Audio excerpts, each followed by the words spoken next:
हाय काजल दीदी। काजल चौंक उठी। अरे ये तो तनु की आवाज है। वह उल्लासित मन से छोटी बहन की ओर लपकी। अरे तू तनु, आने की खबर भी नहीं दी। अचानक कैसे आना हुआ? कुछ मत पूछो दीदी। मेरी कंपनी का एक सर्वे है, उसी के लिए 3 महीने तक मुझे यहीं रहना है। बस मैं तो बहुत ही खुश हुई। आखिर इतने दिन मुझे अपनी बहन के साथ रहने को मिलेगा, कहकर तनु अपनी दीदी काजल के गले में झूल गई। काजल को भी बहुत खुशी हो रही थी। आखिर तनु उसकी प्यारी बहन जो थी। काजल, एक कप चाय देना, निखिल ने आवाज लगाई। जी अभी लाई, कहकर काजल चाय लेने जाने को तैयार हो गई। लाओ दीदी, मैं जीजू को चाय दे आती हूँ, कहकर तनु ने बहन के हाथ से चाय की ट्रे ले ली और निखिल के कमरे की ओर बढ़ी। कमरा खुला था, पर्दे पड़े थे। उसने झांक कर देखा, निखिल की पीठ दरवाजे की ओर थी। वह अपना कोई प्रोजेक्ट तैयार कर रहा था। तनु ने चाय साइड टेबल पर रख दी और निखिल की आंखों को अपने हाथों से बंद कर दिया। निखिल हड़बड़ा गया। क्या है काजल, आज बड़ा प्यारा रहा है। अरे भाई दरवाजा तो बंद कर लो, कोई देख लेगा तो। निखिल ने तनु को काजल समझकर अपनी ओर खींच लिया। तनु भरभरा कर निखिल की गोद में आ गिरी। हाय जीजू, क्या करते हैं? मैं आपकी पत्नी नहीं बल्कि तनु हूँ, आपकी इकलौती साली। क्यों चौंक गए ना? तनु संभलती हुई बोली। हाँ चौंक तो गया ही। चलो कोई बात नहीं, आखिर साली भी तो आधी घरवाली होती है। निखिल ने ठहाका लगाया। क्या बात है, बड़े खुश हो रहे हो? काजल भी वहां आ गई। हाँ भाई, खुशी तो होगी ही। अब इतनी सुंदर साली को पाकर मन पर कंट्रोल कैसे रखा जा सकता है? दिल ही तो है मचल गया। निखिल ने शौकी से कहा। ज्यादा ना मचले, थोड़ा कंट्रोल रखो। मेरी बहन कोई सेंट मेंट की नहीं है जो किसी का भी दिल मचल जाए। काजल ने निखिल को छेड़ा और दोनों बहनें हंसती हुई कमरे से बाहर आ गईं। दिन के 11:30 बज रहे थे। तनु को ऑफिस सर्वे के लिए निकलना था। वह तैयार होने चली गई। निखिल भी ऑफिस के लिए तैयार होने चला गया। दोनों साथ ही निकले। तनु ऑटो के लिए रोड की ओर बढ़ने लगी कि तभी निखिल ने पीछे से आवाज दी। रुको साली साहिबा, तुम्हारी प्रोजेक्ट साइट मेरे ऑफिस के रास्ते में ही है, मैं तुम्हें छोड़ दूंगा। काजल ने भी हाँ में हाँ मिलाई और अनु लपक कर निखिल की बगल वाली सीट पर बैठ गई। निखिल ने कहा, बेल्ट लगा लो तनु, यहाँ ट्रैफिक रूल्स बहुत ही कड़क हैं। तनु ने बेल्ट लगाने की कोशिश की, लेकिन वह लग नहीं रही थी। शायद कहीं फंसी हुई थी। उसने मजबूरी से निखिल की ओर देखा। निखिल समझ गया और थोड़ा झुककर बेल्ट को खींचने लगा कि अचानक बेल्ट खुल गई। तनु झटका खाकर निखिल की ओर लुढ़क गई। सॉरी जीजू, उसने धीरे से कहा। ओके, जरा ध्यान रखा करो, निखिल ने गाड़ी बढ़ाते हुए कहा। अब यह रोज का नियम बन गया था। निखिल तनु को उसकी साइड पर छोड़ता और शाम को लौटते हुए उसे साथ में भी ले आता था। वैसे तो यह एक सामान्य बात थी। जब दोनों का टाइम और रास्ता भी एक ही था तो साथ आने जाने में कोई बड़ी बात नहीं थी। लेकिन यह प्रतिदिन का जो साथ था, वह बिना किसी रिश्ते के एक अनजान रिश्ते की ओर बढ़ रहा था। निखिल जवान था और उसका दिल हमेशा आजाद रहता था। सुंदर पत्नी के साथ ने उसे और भी अधिक मनचला बना दिया था। सुंदर औरतों के साथ उसे मजा आता था। अब हर समय उसे काजल का साथ तो उपलब्ध नहीं होता था, तो वह दूसरी लड़कियों की ओर आकर्षित होने लगता था। वह सोचता भी था कि ये गलत है, किंतु आंखें उनका क्या, उन्हें बंद तो नहीं किया जा सकता था। उन्हें देखने से कोई कैसे रोक सकता था? तनु भी जवान थी, अपरिमित सौंदर्य की स्वामिनी थी। उसका दिल जब तक मचलता रहता था। पुरुषों की सौंदर्य लोलुप नजरों का वह आनंद उठाती थी। पुरुष के साथ की कामना भी करती थी, लेकिन अपनी मर्यादों को समझते हुए। उसे निखिल का साथ अच्छा लगने लगा था। यद्यपि कि उसे अपने पर शर्म भी आती थी कि वह जो कुछ भी कर रही है वह गलत है। निखिल उसकी बहन का सुहाग है, जिसकी ओर देखना भी सही नहीं है, लेकिन मन उसका क्या, उस पर तो किसी का वश नहीं चलता। तनु जवानी के नशे में चूर थी और पुरुषार्थ की कामना करती रहती थी, जो विवाह से पूर्व संभव ना था। लेकिन निखिल के साथ सटकर बैठना, उसके साथ घूमना फिरना सब बहुत लुभावना लगता था।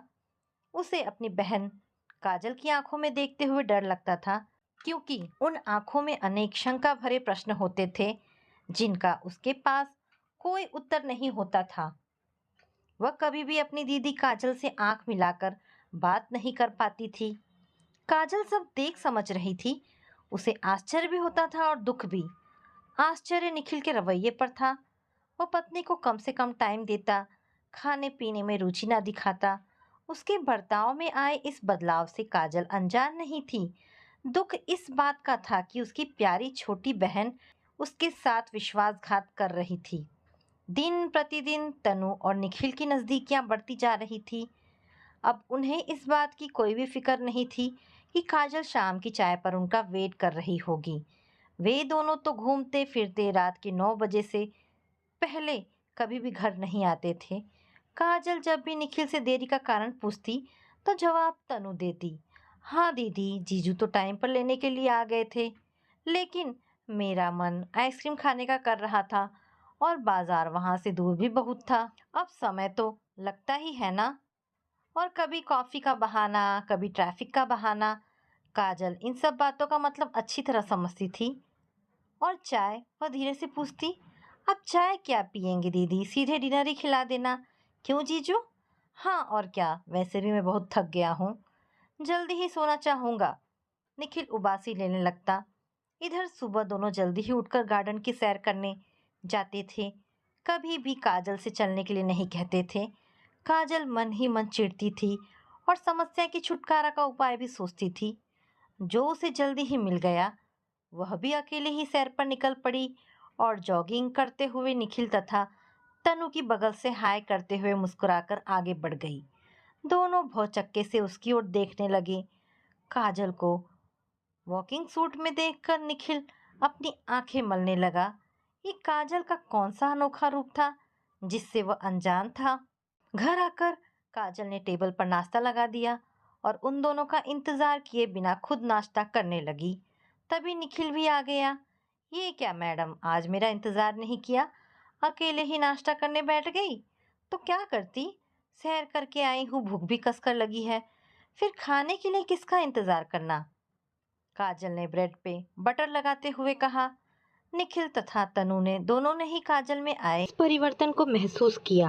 दोनों ने अपना अपना नाश्ता खत्म किया और तैयार होने कमरे में चले गए। काजल, मेरा टिफिन पैक कर दिया? निखिल ने आवाज लगाई। नहीं तो, रोज ही तो टिफिन वैसा ही भरा हुआ वापस आता है। मैंने सोचा क्यों बर्बाद किया जाए। और तनु तो यूं भी फिगर कॉन्शियस है, वह तो दोपहर में जूस और सलाद ही लेती है। ऐसे में खाना बनाने का फायदा ही क्या? काजल ने थोड़ा कटाक्ष के साथ कहा। और हाँ निखिल, घर की डुप्लीकेट चाबी लेते जाना, क्योंकि आज शाम को मैं घर पर नहीं मिलूंगी, मुझे कहीं बाहर जाना है। कहाँ? निखिल को आश्चर्य हुआ। उनके शादी को 2 साल बीत गए थे। कभी भी ऐसा नहीं हुआ था कि निखिल आया हो और काजल घर पर ना मिली हो। अरे, मैं तुम्हें बताना भूल गई थी, अक्षय आया हुआ है। काजल की आवाज में चंचलता थी। कौन अक्षय? क्या मैं उसे जानता हूँ? निखिल ने थोड़े तीखे स्वर में पूछा। नहीं, तुम कैसे जानोगे? कॉलेज में हम दोनों साथ थे, मेरा बेस्ट फ्रेंड है। जब भी कोई कार्यक्रम कॉलेज में होता था, हम दोनों का ही साथ होता था। क्यों तनु, तू तो जानती है ना उसे? काजल तनु की तरफ देखती हुई बोली। तनु का चेहरा बेरंग हो चला था। धीरे से बोली, हाँ जीजू, मैं उसे जानती हूँ, वह घर भी आता था। आपकी शादी के समय वह अमेरिका में था। अरे, काजल ने तो कभी अपने किसी ऐसे दोस्त का जिक्र भी नहीं किया। निखिल के स्वर में रोष छलक रहा था। यूं ही नहीं बताया, अब भला अतीत के पर्दों को क्या उठाना, जो बीत गया सो बीत गया। काजल ने बात खत्म की और तैयार होने के लिए चली गई। निखिल तथा तनु भौचक एक दूसरे को देख रहे थे। ये कौन सा नया रंग उसकी पत्नी उसे दिखा रही थी? निखिल हैरान था, सोचता रह गया। वह तो यही समझता था कि काजल पूरी तरह उसी के प्रति समर्पित है।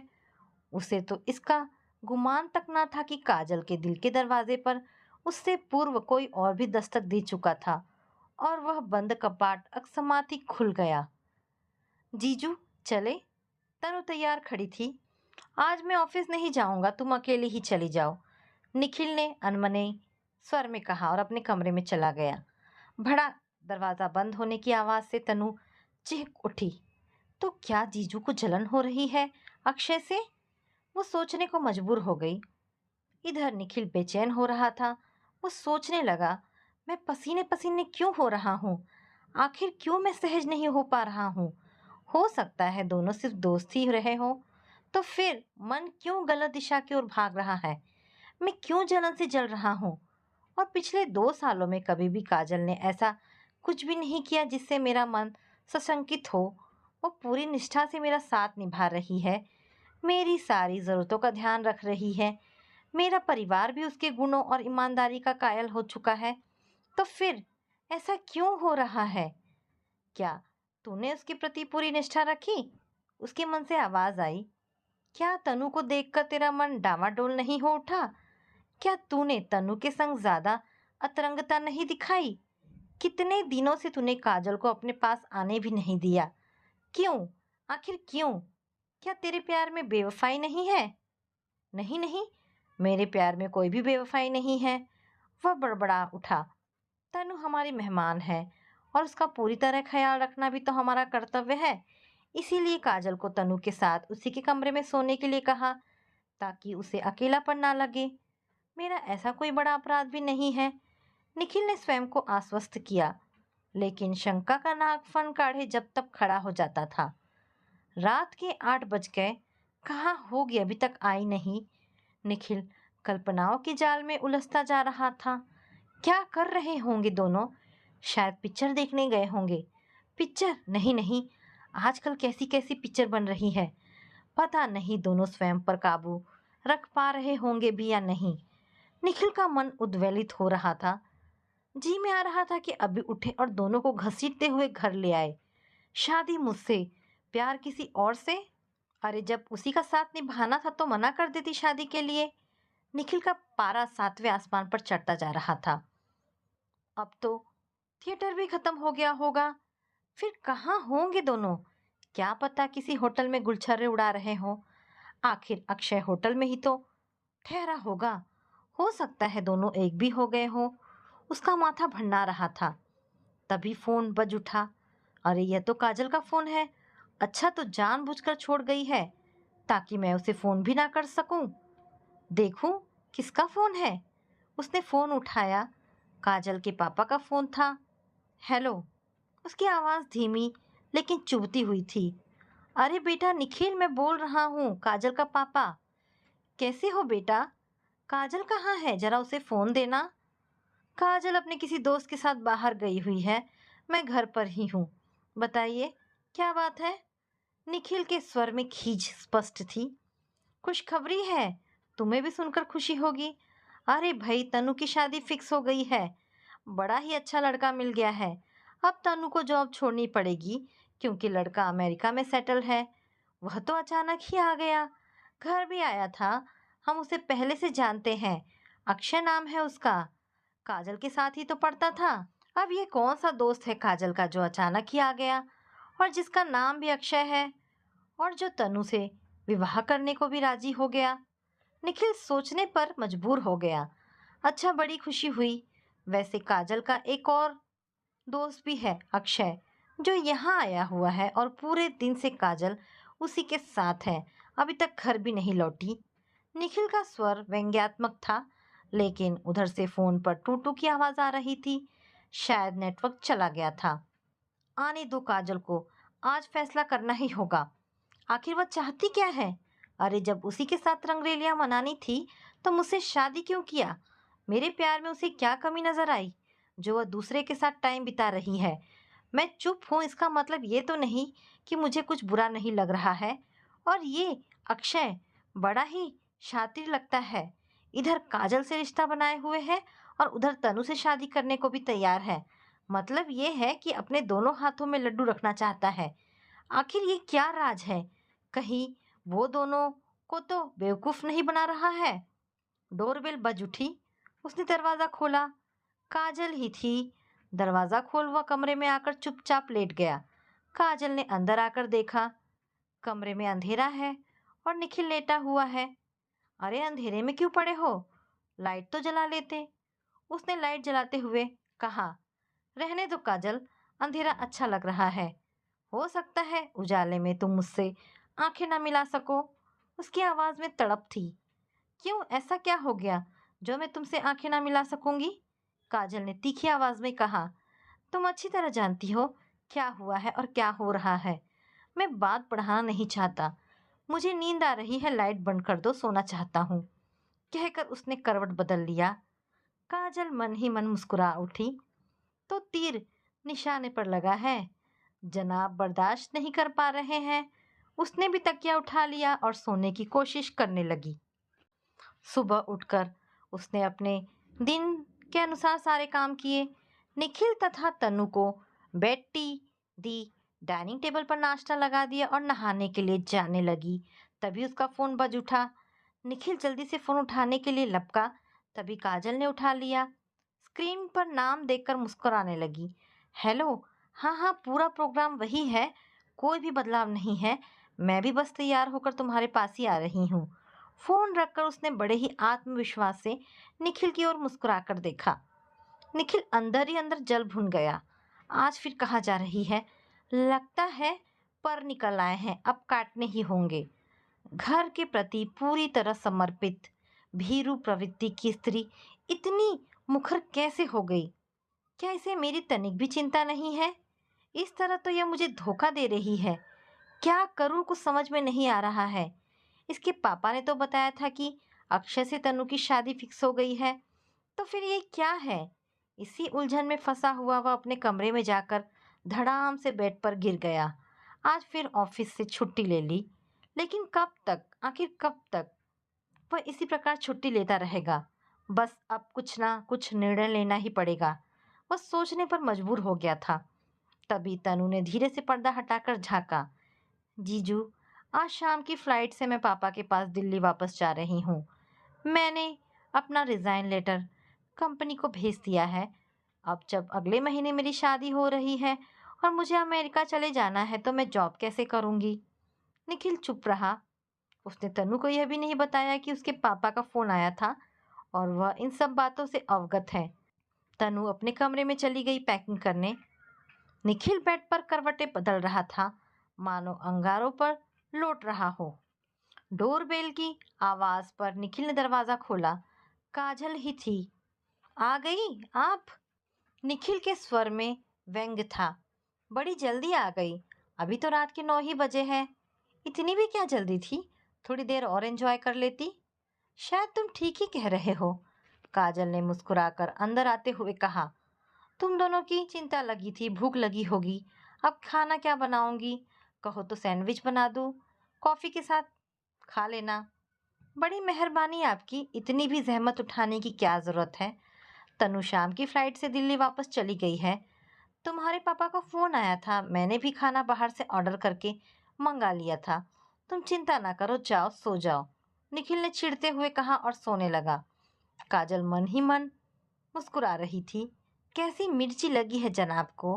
कितने दिनों से मैं जो उपेक्षा की सोर सैया पर लौट रही थी, उसका क्या? ना तो मैं बेवकूफ हूँ, ना ही अंधी, जो इन दोनों की बढ़ती नजदीकियों को समझ नहीं पा रही थी या देख नहीं पा रही थी। अरे निखिल तो पुरुष है, भंवरे की प्रवृत्ति वाला। जहाँ कहीं भी सुंदरता दिखी मंडराने लगा। यद्यपि ऐसा कभी भी नहीं हुआ कि पिछले 2 वर्षों में उसने कभी भी अपनी बेवफाई का कोई भी परिचय दिया हो। लेकिन तनु, वह तो मेरी सगी बहन है, मेरी ही माँ से जन्मी। क्या उसे मेरा ही घर मिला था सेंध लगाने को? निखिल से निकटता बढ़ाने से पहले क्या उसे एक बार भी मेरा ख्याल नहीं आया? किसी ने सच ही कहा है, आग और फूस एक साथ रहेंगे तो लपटें तो उठेंगी ही, जिन्हें वह साफ साफ देख रही थी। उसने मन ही मन निश्चय ले लिया था कि यह बात अब और आगे नहीं बढ़ने देगी। सुबह वह थोड़ा निश्चिंत होकर उठी, नहा धोकर नाश्ता लगाया। निखिल, तनु इतनी जल्दी क्यों चली गई? आज भी तो जा सकती थी, उसने सहज लहजे में कहा। तो तुम्हें क्या, तुम अपनी लाइफ एंजॉय करो। तुम्हें तो यह भी नहीं पता होगा कि तनु की शादी अक्षय के साथ फिक्स हो गई है, जो अगले महीने में होगी। तुम्हारे पापा का ही फोन आया था। अरे हाँ, यह अक्षय कहीं वही तो नहीं जिसके साथ तुम घूम फिर रही हो? निखिल ने चुभने वाले लहजे में कहा। अब काजल चुप ना रह सकी। हाँ वही है, बताया तो था हम लोग अच्छे फ्रेंड्स थे। तुम मिलना चाहो तो लंच पर बुला लेते हैं। और उसने फोन लगा दिया। निखिल हैरान था। इसके पापा ने तो बताया था कि अक्षय वहां आया हुआ है। तो फिर ये किसके साथ 2 दिनों से घूम फिर और खा पी रही थी।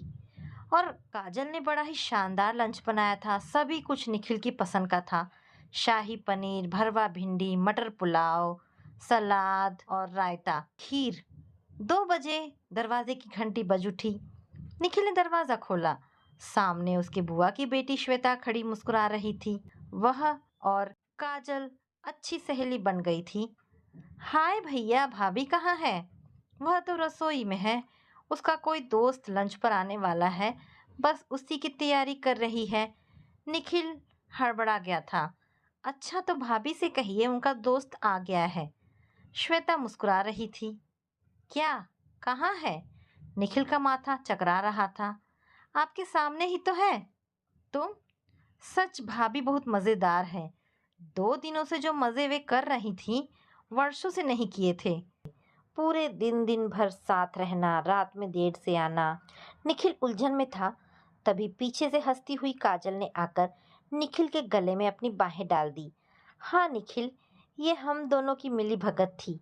काजल की आवाज में मृदु हास्य का पुट था। भैया, और तनु कहाँ है? भाभी कह रही थी कि आजकल आप उसके साथ घूम फिर व खूब मौज मस्ती कर रहे हो। श्वेता के स्वर में तल्खी थी। अरे भाई, इन्हीं की बहन की आवभगत में लगा था, ताकि तनु को यह ना लगे कि मैं उसकी अवहेलना कर रहा हूँ। आखिर वह मेरी इकलौती साली है। और फिर सुंदरता किसे आकर्षित नहीं करती। फिर हमारे बीच दोस्ती ही तो थी। निखिल ने सफाई पेश की ताकि वह असली बात को छिपा सके। अच्छा वाह भैया, दोस्ती क्या ऐसी थी कि रात में देर देर से आते थे, अक्सर बाहर ही खा पी लेते थे? अब निखिल खामोश था। उसकी कुछ भी कहने सुनने की अब हालत नहीं थी। सच ही तो है। जब 2 दिनों से काजल उसके बगैर ही बाहर घूम फिर कर खा पी कर आती थी, तब वह भी तो जल फूल रहा था। और वह तो इतने दिनों से मेरी उपेक्षा की शिकार हो रही थी, जबकि उसके समर्पण में कोई भी कमी ना थी। तो काजल ने गलत क्या किया? तनु को अचानक उसने काजल को अपनी बाहों में उठा लिया और गोल गोल चक्कर काटते हुए हंसते हंसते बोला, भाई वाह, तुम्हें तो पॉलिटिक्स में होना चाहिए था। मेरी ओर से तुम्हारा गोल्ड मेडल पक्का। काजल भी उसके गले में बाहें डाले झूल रही थी। उसका सिर निखिल के सीने पर टिका था। श्वेता ने दोनों का प्यार देखकर वहां से चले जाना ही सही समझा। उसे लगा कि दोनों के बीच कुछ था जो अब नहीं है। अब उसके वहां होने का कोई भी औचित्य नहीं था। उसने राहत की सांस ली और दरवाजे से बाहर निकल गई। तो दोस्तों, ये कहानी यहाँ पर समाप्त होती है। आशा करती हूँ कहानी पसंद आई होगी। अगर कहानी पसंद आई है तो प्लीज़ इसे लाइक एंड शेयर करें। दोस्तों, ऐसी ढेरों पारिवारिक और शिक्षाप्रद कहानी सुनने के लिए मेरे चैनल को प्लीज़ सब्सक्राइब करें। धन्यवाद दोस्तों।